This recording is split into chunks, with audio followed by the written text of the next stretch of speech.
ఎన్ని రకాలుగా బిర్యానీ చేయవచ్చో వాటిలో కొన్ని రకాలైతే మాత్రం నాకు వచ్చనే చెప్పవచ్చు.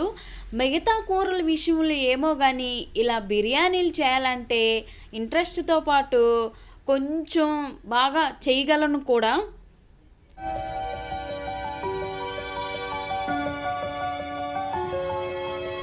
హాయ్ అండి.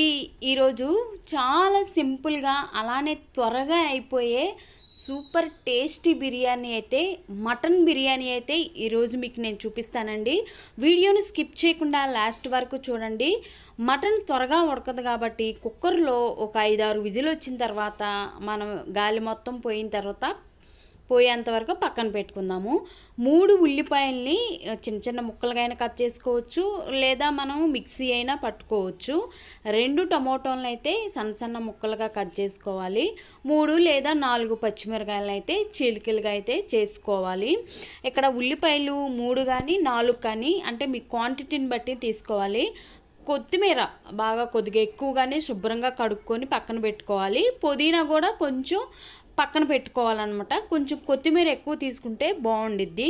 అలానే అల్లం వెల్లుల్లిపాయ పేస్ట్ చక్కగా అప్పుడప్పుడు ఫ్రెష్గా పట్టుకోవాలి. అది చాలా ఎక్కువ ఉంది, అది కూరకు కూడా అనేసి ఇక్కడైతే గసగసాలు, కొంచెం ఎండు కొబ్బరి, అలానే 5-6 జీడిపప్పులు లేదా పుచ్చపప్పు ఏదైనా వేసుకొని మెత్తగా పేస్ట్ చేసుకోవాలి. నెయ్యి మనకి, అలానే మీ దగ్గర జీడిపప్పులు ఎన్నైనా వేసుకోవచ్చండి. అన్లిమిటెడ్ జీడిపప్పులు కొద్దిగా వేయించి అయితే పక్కన పెట్టుకున్నాను. అలానే మనకి ఏ బిర్యానీ అయినా మనకి ఫ్రైడ్ ఆనియన్స్ టేస్ట్ బాగుండేది కాబట్టి కొంచెం ఫ్రైడ్ ఆనియన్స్ని అయితే వేయించుకొని నేను పక్కన పెట్టుకున్నాను. ఇంకా మనకి బిర్యానీ కాబట్టి బిర్యానీ దినుసులు మొత్తం అయితే ఒక ప్లేట్లోకి తీసుకున్నాను. సో మనకు తెలుసు కదా, సాజీరా, చెక్క, లవంగాయి, జాపత్రి, జాజికాయ అవన్నీ కూడా తీసుకున్నాను. అలానే పెరుగు చట్నీకి, అలానే పెరుగు కూడా మనము కూరలో వేస్తాం కాబట్టి పెరుగు కూడా కావాలి. ఇవేనండి బిర్యానీకి కావాల్సినవి. అలానే ఒక నిమ్మకాయ కూడా తీసుకోవాలి. ఇప్పుడైతే మనము తయారు చేసుకుందాము. పక్కన నేను బాండీలో నూనెలో ఆల్రెడీ పూరీలు వేసానండి. దాంట్లోనే మళ్ళీ నేను ఉల్లిపాయలు కూడా ఫ్రై చేశాను. ఎందుకంటే ఆయిల్ వెంటనే వాడేసేయాలి కాబట్టి, మనం వాడింది వాడకూడదు కాబట్టి, అప్పుడే ఆ రోజు వాడిందే కాబట్టి నేను దీంట్లో అయితే సరిపడన్ని 4 స్పూన్ల దాకా అయితే నూనె వేసుకుంటున్నాను. మనం ఏదైనా కానీ కడాయి కొంచెం మందంగా పెట్టుకోవాలి. ఆ నూనె కొంచెం వేడెక్కిన తర్వాత మనం ఏ మసాలా దినుసులు ఉంటాయి కదా, ఆ మసాలా దినుసులు మొత్తం వేసేసుకోవాలి. మీ దగ్గర ఉంటే ఈ టైంలో జీడిపప్పులు కూడా వేసుకోవచ్చు. కొంచెం అవన్నీ దోరగా వేగిన తర్వాత అల్లం వెల్లుల్లిపాయ పేస్టు ఒక 2, నేను 1/2 కేజీ మటన్ అయితే తీసుకున్నానండి. ఇంకో 1/2 కేజీ కూరకని తీసుకున్నాం అనమాట. పెద్ద పెద్ద ముక్కలుగా కొట్టించారు. అందువల్ల నేను కుక్కర్లో ఒక 5 విజిల్స్ వచ్చేంత వరకు ఉడికించుకున్నాను. ఎందుకంటే మటన్ త్వరగా ఉడకదు కాబట్టి మీకు గ్యాస్ సేవ్ అయ్యిద్ది, టైం కూడా సేవ్ అయ్యిద్ది. ఇలా అనుకో కొంచెం టైం పట్టిద్ది అనేసి అలా చేశాను. ఇంకా టమోటాలు కూడా వేయించుకోవాలండి. సన్నగా కట్ చేసుకున్న టమోటాలు వేయించుకొని దీంట్లో వేసుకొని టమోటాలని కొంచెం మెత్తబడతాయి. అప్పుడు గరిటెతోటి మనము ఇలా స్మాష్ చేస్తే మెత్తగా అయిపోతాయి. తర్వాత కూరతో పాటు చక్కగా ఉడికిపోతాయి. లేదా మీరు మిక్సీ కొట్టుకుంటే మిక్సీ కొట్టుకోవచ్చు. నాకు అప్పటికే చాలా టైం అయిపోయిందండి, అందుకే హడావుడిగా చేస్తున్నాను. ఇంకా మనము ఏదైతే కొబ్బరి, అలానే జీడిపప్పులు, అలానే గసగసాలు పేస్ట్ చేసుకున్నాం కదా, 2 లేదా 2.5 స్పూన్లు అయితే వేసుకోవచ్చు. మీ కూర క్వాంటిటీని బట్టి, అలానే బిర్యానీ క్వాంటిటీని బట్టి అయితే చేసుకోవాలి మనము. ఎందుకంటే మన లేడీస్ ఆల్రెడీ చేస్తూనే ఉంటాం కాబట్టి మనకు అంత ఐడియా ఉండిద్ది. ఈ మసాలాలు మొత్తం లైట్గా వేయించుకోవాలండి, మాడిపోతూ ఉంటుందన్నమాట. మూత పెట్టుకొని మంచిగా వేయించుకున్న తర్వాత మనకి ఉల్లిపాయలు అయితే లాస్ట్గా వేసుకోవాలండి. మనందరికీ తెలిసిందే ఉల్లిపాయలు కొంచెం వేగటానికి టైం పట్టేది కాబట్టి మూత పెట్టుకొని ఒక 5 మినిట్స్ దాకా అయితే మనం లైట్ రంగు మారేంత వరకు వేయించుకోవాలి. ఇక్కడైతే నేను వేయించుకుంటున్నాను. ఎందుకంటే నేను సీమడ తీసుకున్నాను కాబట్టి కొంచెం అడుగు అంటుతుంది. తర్వాత అయితే కొంచెం ఉల్లిపాయలు వేగినాయి అనుకున్న తర్వాత నేను కొత్తిమీర, అలానే శుభ్రంగా కడిగి పెట్టుకున్న పుదీనా ఉంది కదా, పుదీనా కూడా వేసుకొని ఇవి కూడా మెత్తగా అయితే నేను మెత్తగా అయ్యేంత వరకు అయితే ఉడికించుకున్నానండి మూత పెట్టుకొని. ఇంకోటి మనకి చికెన్లో మనకు అన్నీ కలుపుకొని కూడా ఫ్రిడ్జ్లో పెట్టుకొని 1 అవర్ అలా కూడా చేసుకోవచ్చు, ఇలా కూడా చేసుకోవచ్చు. ఏ పద్ధతిలో చేసినా కానీ బిర్యానీకి కొంచెం టేస్ట్ అటు ఇటు ఉన్నా కానీ ఆల్మోస్ట్ అన్నీ ఒకలాగే ఉంటాయండి. సో మొత్తం అయితే ఇక్కడ అన్నీ వేసుకున్న తర్వాత బాగా అయితే కలుపుకుంటున్నాను అనమాట. ఈ టైంలోనే మీరు కొంచెం పెరుగు కూడా వేసుకోవచ్చు. మీరు నిమ్మకాయ కూడా ఈ టైంలోనే వేసుకోవాలండి. నేను మర్చిపోయి నిమ్మకాయ తర్వాత వేసాను. నిమ్మకాయ ఈ టైంలో వేసుకొని తర్వాత పెరుగు వేసుకొని పెరుగు కూడా మొత్తం కలిసేంత వరకు కూడా బాగా కలుపుకోవాలన్నమాట.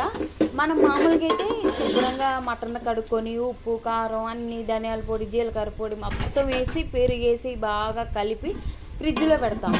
ఆ పద్ధతి కాకుండా నేను ఈ పద్ధతిలో చేస్తున్నాను కాబట్టి ఈ విధంగా అయితే నేను చేసుకుంటున్నాను. నచ్చితే మీరు చేసుకోవచ్చు, లేదా బిర్యానీ అన్నీ కొడితే బోల్డ్ అని వీడియోస్ వస్తాయండి.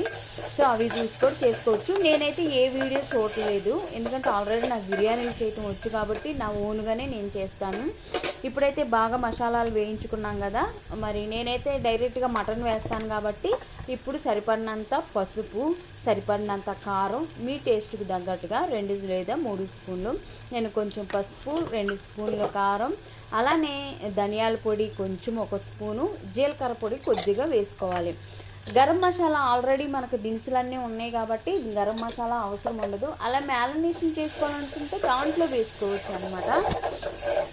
చూసారు కదా, ఈ మసాలాలన్నీ కప్పు కారాలన్నీ కొంచెం పట్టేంత వరకు కూడా బాగా వేయించుకోవాలి. వేయించుకున్న తర్వాత మనము ఆల్రెడీ కుక్కర్లో ఉడికించుకున్నాం కదా, ఎందుకంటే నాకు చాలా బొనికిలు ఉన్నాయండి, అవి కూడా చాలా పెద్దగా ఉన్నాయి అన్నమాట. నేను ఈ పద్ధతిలో ఉడికించుకున్నాను, లేకపోతే చాలా టైం అయిపోయిద్ది, గ్యాస్ కూడా మనకి చాలా ఎక్కువ అయిపోయిద్ది. ఇప్పుడైతే ఆ నీళ్లు అలానే ఉంచేసేసి ఆ ముక్కలను అయితే తీసి ఈ దీంట్లో వేసేసి శుభ్రంగా అయితే బాగా మరి ఈ మసాలాలన్నీ ముక్కలకు పట్టాలి కదా. నేను ఉడకబెట్టుకునేటప్పుడు కొంచెం ఉప్పు పసుపు వేసి ఉడకబెట్టానండి, ఎందుకంటే మనం ఉప్పు వేయాలి కదా, నీరు అనేది ఊరిద్ది అనేసి. ఇంకా బాగా ఈ మసాలాలు ఒక 5 నిమిషాలు మూత పెట్టేసి అలా ఉంచేసానండి, ముక్కకు బాగా మసాలాలు పడతాయి అనేసి. చూసారు కదా, ఇక్కడ ఒక్క 2 నిమిషాలు మూత అలా పెట్టేస్తే చక్కగా ఆవిరికి ఈ మసాలాలన్నీ కూడా ముక్కకైతే పడతాయండి, లేకపోతే మొక్కకు అంటకుండా అలా ఉంటాయి అన్నమాట. ఇప్పుడు నేను బియ్యంది స్కిప్ చేశానండి, నార్మల్ బియ్యమే తీసుకున్నాను. ఈ గ్లాస్ తోటి 3 గ్లాసులు తీసుకున్నాను కాబట్టి 1:2 అనమాట. ఒక గ్లాస్కి 2 గ్లాసులు నీళ్ళు పోసుకోవాలి. అంటే నేను 3 గ్లాసులు తీసుకున్నాను కాబట్టి 6 గ్లాసులు తీసుకున్నాను. అదే బాస్మతి రైస్కి అయితే 1 గ్లాసు వేసుకుంటే మనం 1.5 తీసుకోవాలి, ఎందుకంటే బాస్మతి రైస్ త్వరగానే ఉడికిపోయింది కాబట్టి. సో ఇక్కడ నేను 3 గ్లాసులు తీసుకున్నాను కాబట్టి బియ్యం 6 గ్లాసులు నీళ్ళు తీసుకున్నాను. దీంట్లో ఉప్పు అయితే నేను వేసుకున్నానండి. మనకి ఉప్పు మళ్ళీ చూసుకోవాలి, చూసుకోకపోతే ఇక్కడ మనం ఉప్పు అడ్జస్ట్ చేసుకోవచ్చు, తర్వాత మళ్ళీ మనం అడ్జస్ట్ చేసుకోలేము. సో ఈ నీళ్ళు పోసిన తర్వాత ఉప్పు అయితే సరిపడినంత నేను చూసుకున్నాను. తర్వాత ఒక 5-6 నిమిషాలకి ఇలా మరుగుతూ ఉంటాయి ఆ నీళ్ళు అనేది. ఇప్పుడు మనం చక్కగా నీళ్ళు ఏమీ లేకుండా మీరు జల్లిట్లో కూడా వేసుకోవచ్చు బియ్యం అనేవి. డైరెక్ట్గా నేనైతే నీళ్ళు ఏమి లేకుండా కూడా వేసుకుంటున్నాను. కొంచెం నీళ్ళున్నా కానీ అన్నం అనేది చిమిడిపోయిద్ది అనమాట. సో మనకి పొడిలాడుతూ ఉండదు. బిర్యానీ ఏదైనా కూడా పొడిలాడుతూ ఉండాలి, మనందరికీ తెలిసిందేను. బాస్మతి రైస్ అయితే 1కి 1.25 1.5 వేసుకున్నా పర్వాలేదు, 1.25కే పర్ఫెక్ట్గా ఉడికిపోయిద్దండి. ఇక్కడైతే మొత్తానికి నేను బియ్యం తీసి అయితే దాంట్లో కొంచెం లేట్ అయినా కానీ వేసేసుకున్నాను. పక్కన నా కుక్కర్ కనిపిస్తుంది కదండి, దాంట్లో కొంచెం మటన్ అయితే కొంచెం గ్రేవీ వండాను. మామూలుగా అయితే గోంగూర వేసి వండుకుందాం అనుకున్నాము, అంత టైం లేదు, అప్పటికే 2:02 అయిపోయింది. మా హస్బెండ్ ఎప్పుడు వండుతావు అనేసి అడుగుతూనే ఉన్నాడు. ఇలా మూత పెట్టుకున్నప్పుడు చూశారు కదా మంచిగా అన్నం అనేది ఉడుకుతుంది. అప్పుడు గుర్తొచ్చిందండి నాకు నిమ్మకాయ వేయాలి అనేసి. ఈ టైంలో నేను నిమ్మకాయ పిండాను అనమాట. మీరు మసాలాలు ఉడికించినప్పుడే నిమ్మకాయ వేసుకోండి, మర్చిపోయాను అనమాట. టేస్ట్ బాగానే ఉంటుందండి, అంత ఇదేం లేదు, ఎందుకంటే మనది ఇంట్లో చేసుకునే ఫుడ్ కాబట్టి మనం కొంచెం అటు ఇటు అయినా కానీ మనకు టేస్ట్ బాగానే ఉండిద్దండి. అలానే మనం ఇంట్లో చేసుకొని తింటున్నాం కాబట్టి మనకి హెల్దీ కూడా మంచిది. ఎందుకంటే బయట వాడితే పోల్చుకుంటే మన సొంతంగా మనం చేసుకుంటున్నాం కాబట్టి. నేనైతే ఒక 10 నిమిషాలైతే హై ఫ్లేమ్లో పెట్టానండి. కొంచెం ఉడికింది కదా, చూశారు కదా. ఇప్పుడు కింద నుంచి అయితే నేను రైస్ని కొంచెం ముందుకు అనుకుంటున్నాను. ఎందుకంటే మనము కొంచెం ఈ డెకరేషన్ చేసుకోవాలి కదా పైన, అందువలన అనమాట. చూశారు కదా, ఒక 10 లేదా 15 మినిట్స్ కొంచెం హైలో పెట్టుకుంటే కొంచెం అనేది ఉడికిద్దండి. ఇక్కడ నేను కింద నుంచి ఓ పక్కగా తీసుకొని దాన్ని సర్వ్ చేసుకొని ఇప్పుడు డెకరేషన్ చేసుకుంటున్నాను. కొంచెం కొత్తిమీర, అలానే కొంచెం పుదీనా, మనకి వేయించి పెట్టుకున్న ఫ్రైడ్ ఆనియన్స్ ఉంటే జీడిపప్పులు ఎన్నైనా వేసుకోవచ్చు అండి జీడిపప్పులు, కానీ ఎక్కువగా కూడా తినకూడదు అనమాట. అదనమాట. ఇక్కడ మనం కావాల్సినంత నెయ్యి కూడా వేసుకోవాలి. బిర్యానీలోకి నెయ్యి చాలా బాగుండిద్ది.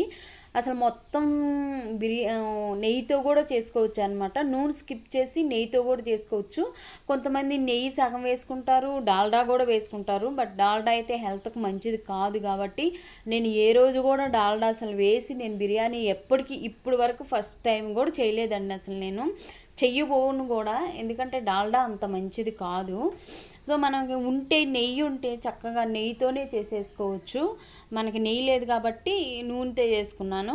నెయ్యి నూనె కలిపి కూడా చేసుకోవచ్చు, ఎలా అయినా చేసుకోవచ్చు. బట్ డాల్డాని ఎంత అవాయిడ్ చేస్తే మన ఆరోగ్యానికి, డాల్డా, మైదా, పంచదార ఇవి చాలా మంచిదండి మన ఆరోగ్యానికి. అది నా ఫీలింగు. మొత్తానికి డెకరేషన్ కూడా రెడీ అయిపోయింది. మీరు ఉంటే మైదాని ముద్ద చేసుకొని చుట్టూతా గాలిపోకుండా పెట్టుకోవచ్చు, లేదంటే ఏదైనా బరువైనా పెట్టుకోవచ్చు. ఎందుకంటే ఆవిరి పోకూడదు కాబట్టి. ఎందుకంటే ఇది మొత్తం ఇప్పుడు ఆవిరిలోనే ఉడికిద్ది కాబట్టి మనం ఆవిరి పోకుండా ఉంటే మనము చక్కగా చపాతీ ముద్దలాగా చేసుకొని ఈ పైన పెట్టేసి ప్లేట్ని అదిం పెడితే అసలు ఎయిర్ అనేది పోదండి. నేనేం చేస్తాను, మళ్ళీ దానికి మా ఇంట్లో మైదా ఉండదు కాబట్టి చపాతీ అయితే వేస్ట్ అయిపోయిద్దని అలా రోల్ పెట్టేసి ఇంకొక 10 నిమిషాలు సిమ్లో పెట్టేసేసి ఆపేసేస్తానండి. ఇంకో 10 నిమిషాలు అలానే దాన్ని వదిలేసేస్తాను. ఫైనల్గా అయితే తీసేసుకున్నాను. సో చూసారు కదా బిర్యానీ ఎంత పర్ఫెక్ట్గా ఉడికిందో. చాలా చాలా బాగుండిద్దండి టేస్టు. నిన్న బిర్యానీ మాత్రం చక్కగా ముక్కలు ఉడికి స్మూత్గా అసలుకి టేస్ట్గా ఉన్నాయి. ఎందుకంటే మేబీ మటన్ కూడా మంచిది, లేత మటన్ అది. పక్కన కూర కూడా చేశాను. సో పెరుగు చట్నీ కూడా చేశాను. ఇంకా మా హస్బెండ్ని అడిగాను ఎలా ఉందంటే బాగుంది అనేసి అన్నాడు. మటన్ కూర చూశారు కదా ఎలా ఉడికిందో. అలానే చికెన్ కూడా చూపిస్తానండి. కొంచెం వేడివేడిగా ఉందనేసి నేను, ఎందుకంటే ఇది కుక్కర్లో కాబట్టి కూర తొందరగా ఉడికేసింది. చూసారా, మరీ మెత్తగా అయిపోకూడదండి బిర్యానీ. మెత్తగా అయిపోతే అసలు తింటే బాగోదన్నమాట. కొంచెం పలుకులుగానే ఉండాలి. చూశారు కదా మటను ఎలా ఉడికిందో, ఎంత మెత్తగా ఉడికిందో చూశారు కదండి. అదండి నిన్న గురువారం అనమాట ఈ వీడియో. మటన్ బిర్యానీ, మటన్ కూరతోటి ఫుల్గా అయితే తినేసాము. నిన్న మేము ఇద్దరమే కాబట్టి మధ్యాహ్నం నైట్ కూడా ఇదే తిన్నామండి. టేస్ట్ అయితే చాలా చాలా బాగుంది. సో ఈ వీడియో కనుక నచ్చినట్లయితే ఒక లైక్ చేసి పోతూ నా ఛానల్ సబ్స్క్రైబ్ చేసుకొని నేను సపోర్ట్ చేయండి.